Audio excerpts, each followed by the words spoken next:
Hi Nick, Flora, hi Izzy, how's everybody doing? How's everybody doing Friday afternoon? I can't believe how quick these weeks are going at the moment. It doesn't seem like 7 days ago I did the last live session with Megan. It's just flying past. So we'll wait a few more minutes to see if anybody else is going to join us on this live session.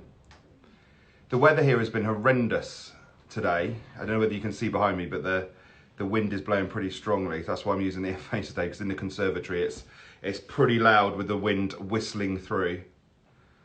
Is the weather with you guys pretty bad, or is it okay?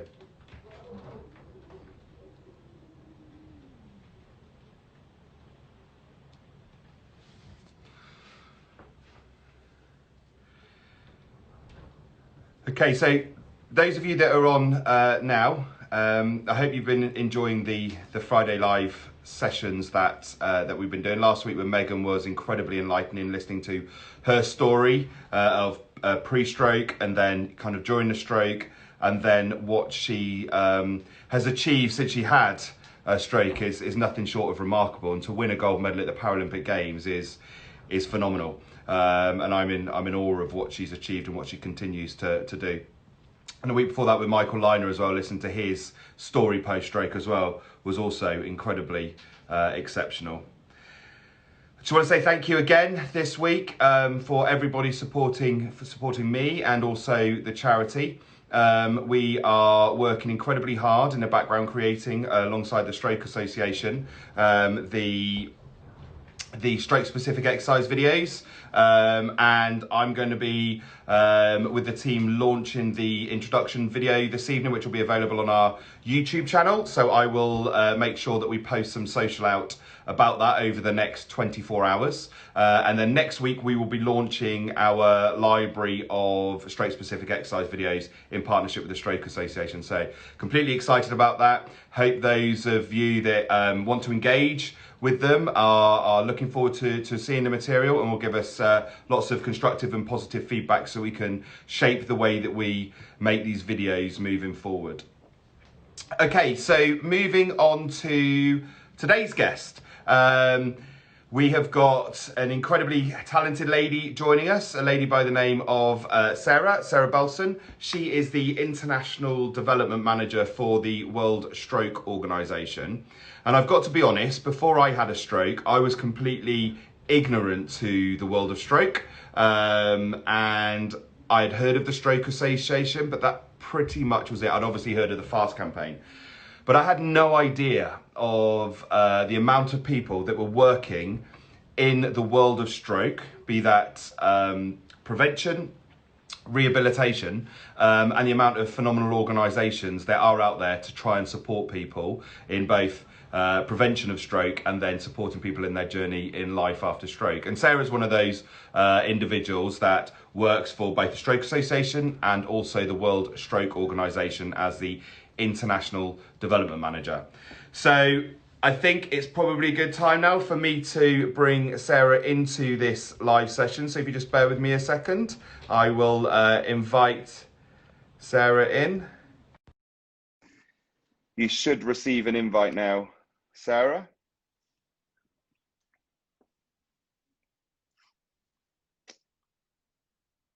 Just wait a couple of seconds.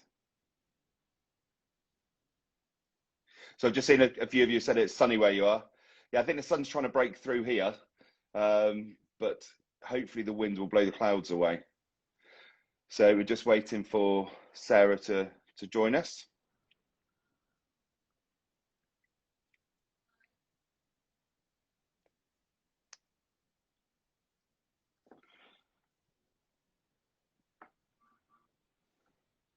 Shouldn't be a second or two. Hopefully you've got the invite, Sarah. It should have pinged up on your screen. We've had this this issue most weeks where we've done an invite and and it's taken a while for the connection to come through. Just bear with me a second. Just trying to add Sarah again.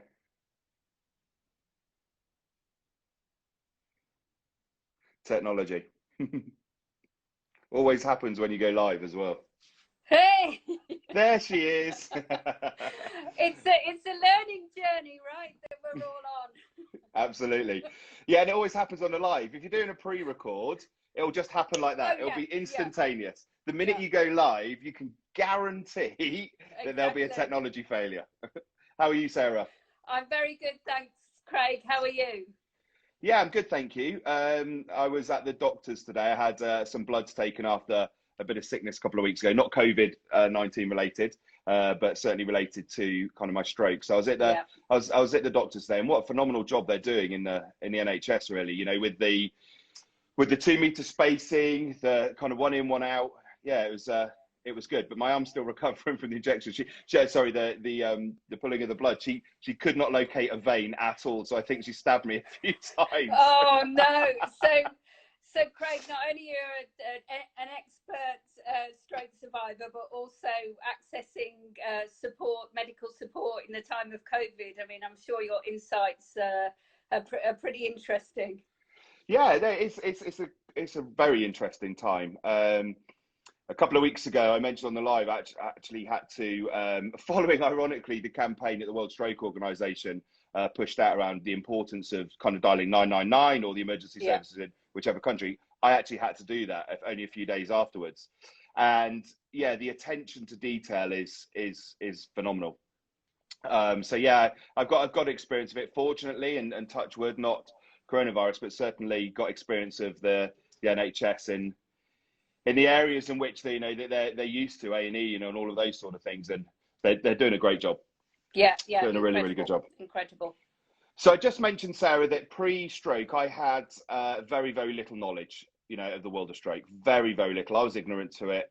I knew of the FAST campaign. I'd heard of the Stroke Association. Wasn't overly knowledgeable about the work that they did, and you know, being completely honest, because it wasn't in my frame of reference, I didn't know Yeah, about the World Stroke Organization. But very quickly after my stroke, I got to know about stroke in a lot more detail. I made it my business to find out a little bit more. yeah. And that's where kind of I stumbled across you guys, and we've had a great relationship ever since.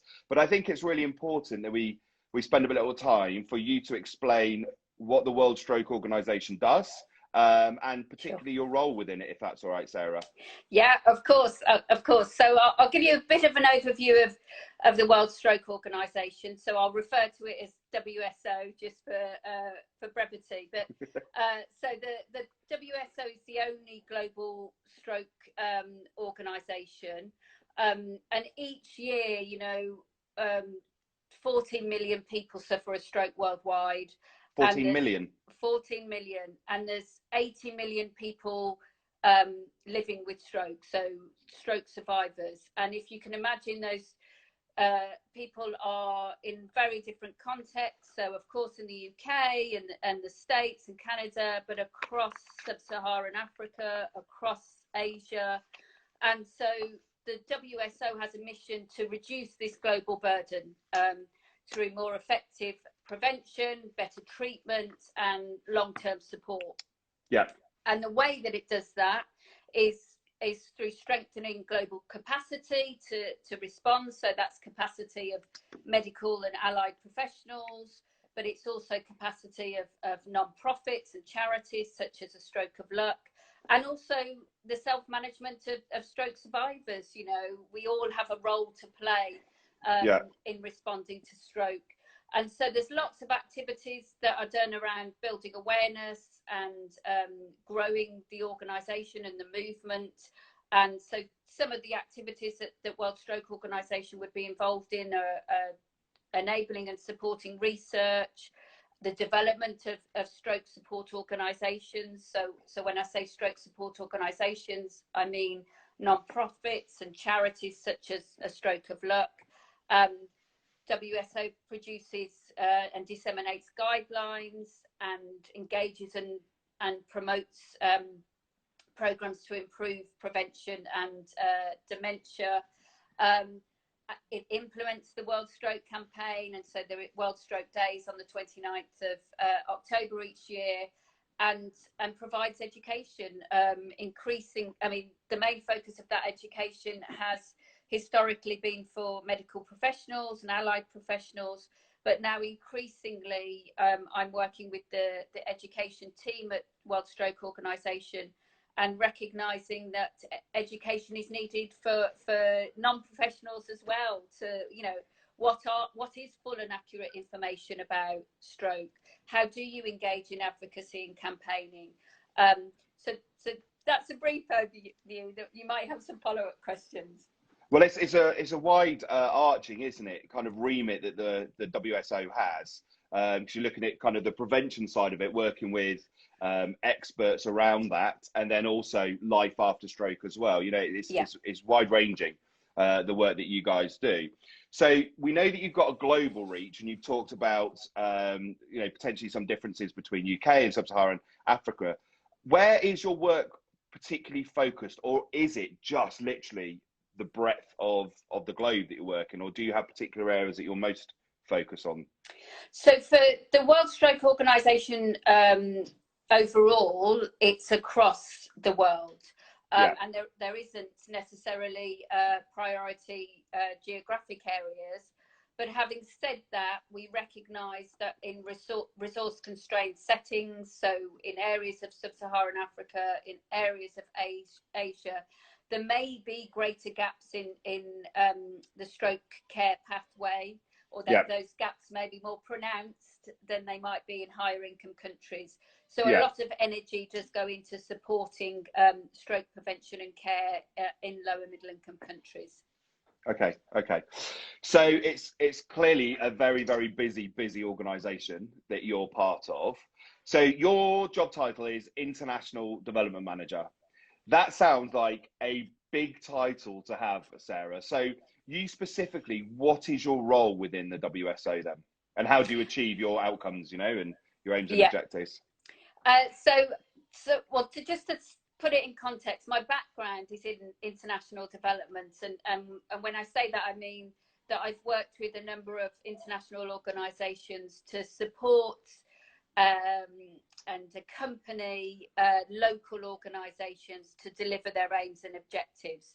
And so I brought that experience into the World Stroke Organisation, and my role specifically is about supporting those non-profits, those charities that are emerging around the world to provide long-term care and support and raise awareness of stroke. So my remit isn't involved in the sort of clinician research medical side of WSO.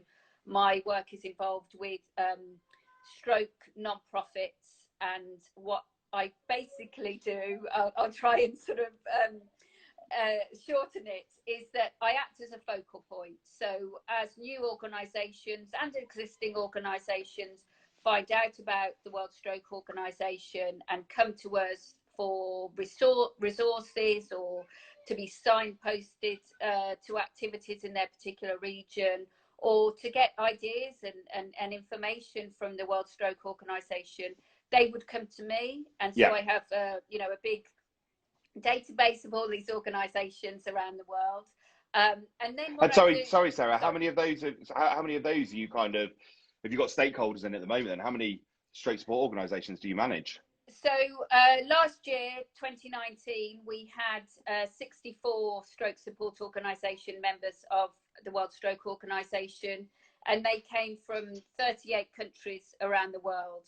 And so that would be my main focus. I would prioritise those organisations because they're members of WSO, and they have that expectation that we would provide that support.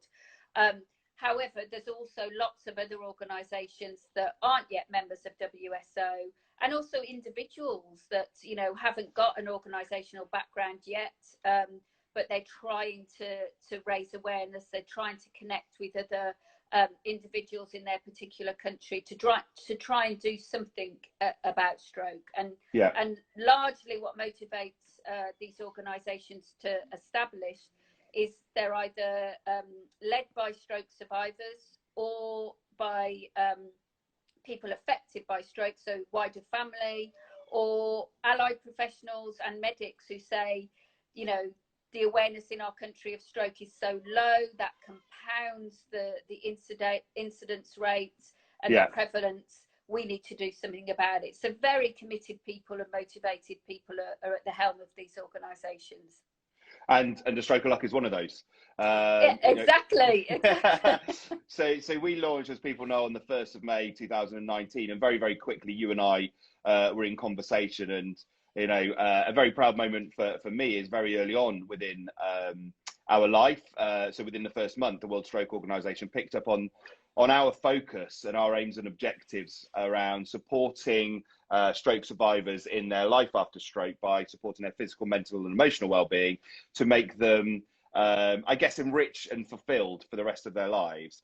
Because the way I always describe it, and people might become bored of the analogy, but I see people have had strokes typically in two camps: stroke survivors and stroke victims. And what we're trying to do at Stroke of Luck is move people from the victim mentality into the survivor mentality. And with my background and my knowledge, I absolutely fundamentally believe that sport and exercise and being active supports that transition to a more positive mindset, which then takes people into that survivor status. So a Stroke of Luck became a member of the World Stroke Organisation, and you and I have worked closely over the last 12 months or so. And you mentioned a few minutes ago or so about World Stroke Day, which is on the 29th of October. And last year, the campaign was Don't Be the One. So do you want to talk to those that are watching around what Don't Be the One meant? Because it'd be quite good for them to understand what last year's campaign was about, because it obviously is important moving forward as well. Yeah, so Don't Be the One came from the latest global burden of disease data or analysis of the data, which said that 1 in 4 people would have a stroke, and that's globally. So what we were trying to say was, you know, 90% of strokes are linked to 10 modifiable risk factors. So that includes hypertension and obesity, lack of physical activity. So we were trying to say, don't be one in the 4, you know. So it's about, you know, people recognizing what their risks are and doing something about it. So that whole area of stroke prevention. And in 2020, the focus will continue. The World Stroke Campaign focus will continue to be on prevention. So it will be an evolution of last year's campaign. And a key part of the campaign is to share patient information, so that full and accurate information about what is a stroke, what are the signs of a stroke, what you should do if you suspect that you're having a stroke, but also thinking about how you might manage your risk of stroke. And so there will be a new social media campaign will be launched. And the focus this year will be on physical activity. More specifically, you know, one of the calls to action will be about dance and getting people involved in dance around the world, because we felt like that was a great way to mobilize people, because people from all over the world will have different sort of legacies or histories, or, you know, national dances, and be able to mobilize and connect around that. But I'll leave it there, because I think you're going to ask me another question about how we're connected. So I'm dead excited. You know, we are a niche charity, and we're not focused on prevention. Of course, we'll be pushing out advice and guidance, but there are experts at that, so we don't need to cover that space. We're all about activity. Dancing, not quite so much so. I've just seen somebody's message. You haven't seen me dance. That's Paul. Yeah, Paul, who's actually going to be our live guest next week. He's a stroke survivor and an inspirational guy. And I was going to say something similar to what Paul's just said. I've not hit the dance floor for many a year, but I think it's going to be an incredibly fun event to do. And it's all about trying to get, you know, people active through dance. Yeah. And kind of, if it's all right for me to say so, I'm really excited in the fact that a Stroke of Luck are going to be kind of an integral part of that journey, and potentially creating some of the activities and movements that will not just originate in the UK, but they're going to go global. So hopefully, a stroke of luck will have a bit of a global print on those busting out some dance moves all over the land. And Yeah. I've just seen, sorry, Sarah, I've just seen, John has just typed that Ellie is a top dancer. We did a stroke story about Ellie probably 3 weeks ago or so, or now. She was a teenager when she had a stroke. So to get Ellie back up to active, and potentially she could be one of those leading the dance programs, that would be phenomenal. Brilliant. And I know, Craig, that when we've spoken previously about ensuring that whatever activities are proposed and shared, that they're inclusive. So, Yeah. of course, you know, when we say dance, everyone thinks, oh, yeah, you know, Strictly or whatever. I'm no dancer, and I'm an able-bodied person. I haven't had a stroke. So I think it's about saying that, you know, we want to ensure that everybody could do something, you know, and we're not excluding people or expecting people to be wonderful dancers. It's how can you move and do some physical activity that might be part of a dance move, but actually it's just about getting active. No, absolutely. And the bit that kind of we're focused on is making sure that it is inclusive. So we know that there's the spectrum of ability post-stroke, and that's exactly what we're doing, working with the Stroke Association at the moment, creating these stroke-specific exercise videos. And we've popped different groups there. So we've got a red group for those that have got significant mobility challenges. Then the amber group, those that have got a little bit more mobility. And then we've got the green group. And I would fit in the green group because I'm a very, very fortunate stroke survivor that has been relatively little impact from my stroke from a physical perspective. And I guess we'd probably do something similar then around these dance creation to make sure that, you know, everybody across that whole spectrum of stroke survivors can absolutely engage, whether, you know, they're wheelchair bound or whether they've got good physical function. You know, everybody wants to engage because it's all about having fun and being as active as we possibly can. Yeah, is that right? Definitely. Brilliant. Okay, so within your role then, so if we look at World Stroke Day, and just to remind people, that's the 29th of October, what's your role particularly within that then, Sarah? So, as I've said, my work focuses on stroke non-profits, stroke support organisations, and of course, within these organisations are, you know, lots and lots of people who have been affected in some way by stroke, as I say, either stroke survivors or family members and carers, or stroke professionals, people that are working in the medical or allied professions. And so what we want to do with World Stroke Day is mobilise all of these people around this message to say stroke is preventable.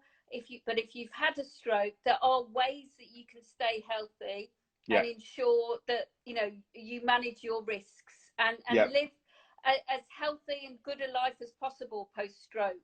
And so that's my role really, is to ensure that all of those people that make up these stroke support organisations are able to get involved in the campaign and feel a part of that campaign, that global movement, and ensure that people with lived experience are at the forefront of that campaign, you know, that it isn't, you know, created in with a design agency somewhere in an office and then rolled out around the world, that actually people affected by stroke participate in developing it and are at the forefront of the visuals and the images and the actions.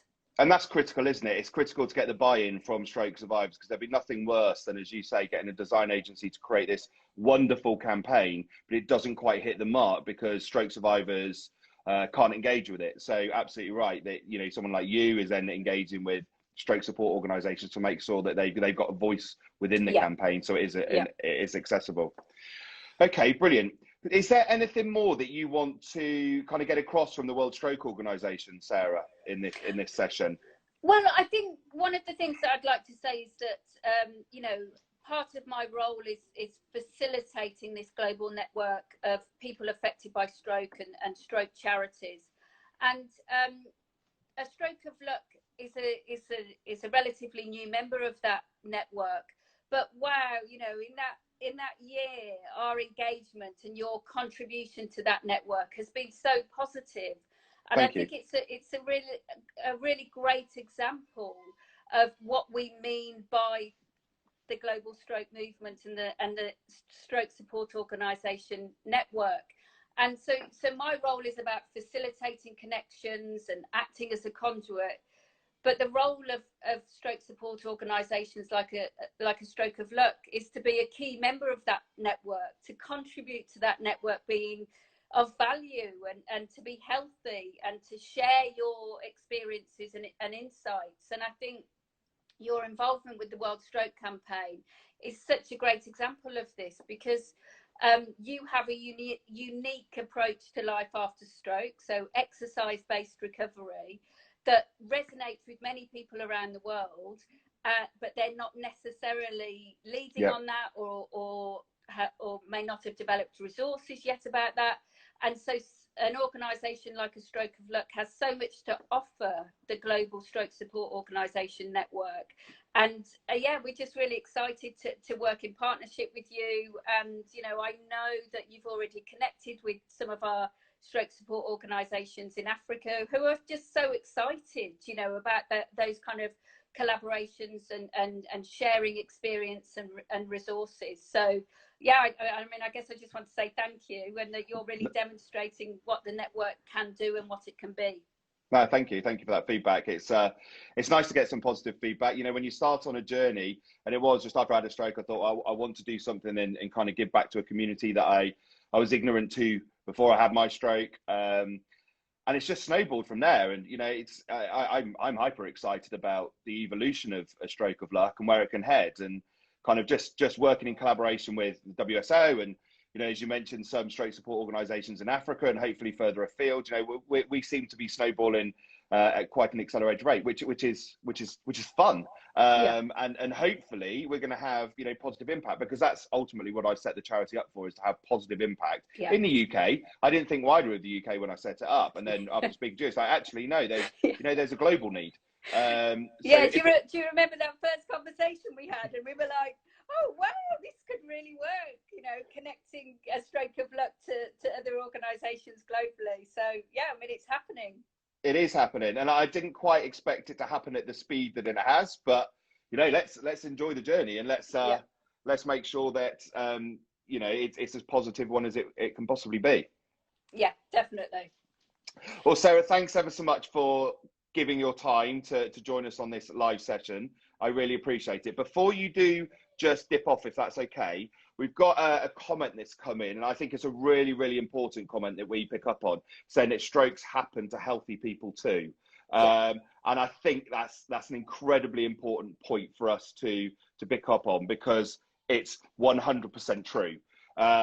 You know, the cause of my stroke, or they found that, you know, I do have hypertension, but that wasn't necessarily the cause. I've got the dissection to my cerebral artery, so that was the cause of my stroke. And to all intents and purposes, I was a healthy boy up until that happened, which was a freak accident. So yeah, it's absolutely right, isn't it, that strokes do also happen to healthy people. What we've got to do is mitigate risk as much as possible. Yes, and yeah, of course, and I wouldn't want to give the impression that strokes only happen to people that lead risky lifestyles. It's not that at all. It's about us all looking to see what the potential risks are to us and managing those. But as you say, that strokes happen to people where they didn't have any of those risks. And I think it's really important also to say that stroke has often been considered something that happens to older people. And you know, we can see from you and increasingly around the world that stroke is happening at a much younger age to people. So we need to recognize that. And I mean, I just think the more that we can raise awareness of stroke, the more that we can talk about it, both from a medical perspective, but also from the lived experience perspective, the better. You know, it's a condition that does not have as high a profile as it should. And so organisations like a Stroke of Luck and World Stroke Organisation and the Stroke Association are all organisations that can increase awareness and contribute to reducing the burden of stroke globally. No, absolutely. And if okay, Sarah, John's just popped on saying that COVID-19 has impacted on rehab. It's his daughter Ellie that's recently been discharged and is now at home, which is fantastic. But clearly, she needs some ongoing rehabilitation. And he's absolutely right. You know, COVID-19 has come through like a coach and horses straight through rehabilitation across many different illnesses. But that's the reason why I kind of thought that strategy, which the World Stroke Organization published in March, around creating these stroke-specific exercise content, which isn't like a Joe Wicks. You know, we're not expecting stroke survivors to be getting up and getting their heart rates up to 200 and getting down and doing squat thrusts and burpees. It's all about focusing on the red group, amber group, and green group, and creating stroke-specific. When we say exercise, it's much more activity-based content. So those that are creating the content, we've got some wonderful experts, and a number of them neurophysiotherapists, you know, working with people on a one-to-one basis, time in, time out, day in, day out, and really supporting people on that ongoing recovery journey. Well, at the moment, they can't do that. So that's why we felt creating those videos would have value for people to be working, if they're a carer of a stroke survivor at home, to be able to engage with it. Yeah, and this is the thing, you know, this is, again, you know, a stroke of luck is demonstrating the vital role that stroke support organisations and stroke charities have in filling some of these gaps. You know, many organisations like a stroke of luck are using, you know, virtual and you know, online opportunities to continue to support stroke survivors, to continue to encourage people to manage their health. And so I know it's happening in the UK, but it's also happening globally. And I think that there are going to be lots of lessons in that about how we can continue to ensure that these activities and this support is as accessible as possible to as many people as possible. So it would be great, you know, over the coming weeks and months, Craig, to get some of your insights into that, about how you've adapted and how your services have been needed in this changed context. Absolutely. Well, thank you so much, Sarah, as I say, for your time this evening. I hope you have a wonderful weekend, and I'll look forward to catching up, no doubt, next week with you. But thanks ever so much indeed for joining me on this live session. Brilliant. Thanks, Craig. It's been a pleasure. Bye for now. Bye-bye. Okay, so you guys have just heard from Sarah. Wonderful organisation, a fantastic lady to be working with. And I just want to kind of just pick up on that point that we were just talking about around John's question around what does new normal look like for stroke rehabilitation. Well, absolutely, for me at a stroke of luck, it's about adapting. And I popped something out when we all went into lockdown, first of all, saying stroke survivors are very well used to adapting. You know, as a stroke survivor myself, I've had to adapt to a new life, and every single stroke survivor has to do exactly the same. So it's important, as the leader of an organisation, that I make sure that a stroke of luck adapts to this new normal. So that was the rationale for starting the stroke-specific exercise videos, and working in partnership with the Stroke Association means that we have a greater reach. So the ultimate ambition that I have at a stroke of luck, and it's all contingent on funding. We're a charity. As I always say, you know, we're wholly reliant on donations, and without those donations, we can't build the content that I think stroke survivors absolutely deserve. So my goal is to be creating an exercise library, a resource for stroke survivors and their carers to be able to engage with on a day-to-day basis. So the vision that I've got is that we create a red library, an amber library, and a green library.